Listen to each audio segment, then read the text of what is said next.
అప్పుడు చెప్పాం శ్రీలంకతో పోటీ పడుతున్నారని చెప్పాం. ఇప్పుడు చూస్తే నీతి ఆయోగ్ పంజాబ్ కంటే పైన ఉన్నాం, బీహార్ కంటే కింద ఉన్నాం. నేను చెప్పింది వాస్తవాన్ని ఎస్టాబ్లిష్ అయింది. Now we have to revive. నేను అని చెప్పి మొత్తం వదిలేసాను అనుకోండి, పబ్లిక్ కూడా హెల్ప్లెస్ అవుతారు కదా. I cannot leave at that stage. I have to fight. ఏ విధంగా చేయాలి? అందుకనే మీరు చూస్తే ఇప్పుడు వచ్చిన తర్వాత 3-4 ప్రోగ్రాంలు వెల్ఫేర్ చేశాం. సూపర్ 6 లో మిగిలినట్టు కూడా చేయాలి. దానికి కూడా డేట్స్ ఇచ్చాం. అవి కూడా వర్కౌట్ చేస్తున్నాం. అవి కూడా చేస్తాం.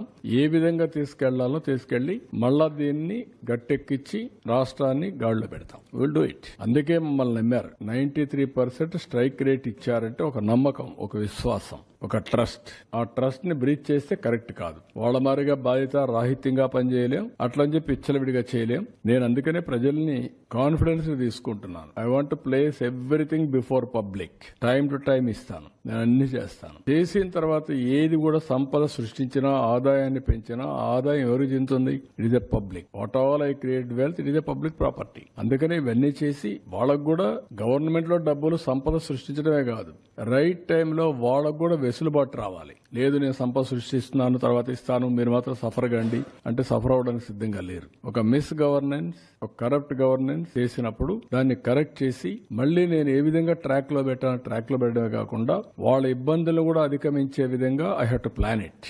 నేను మొత్తం క్యాపిటల్ ఎక్స్పెండిచర్ గా పెడతా, అప్పటి వరకు మీరు వెయిట్ చేయండి, నేనేం మీకు ఇవ్వనంటే that is not fair. That nobody will.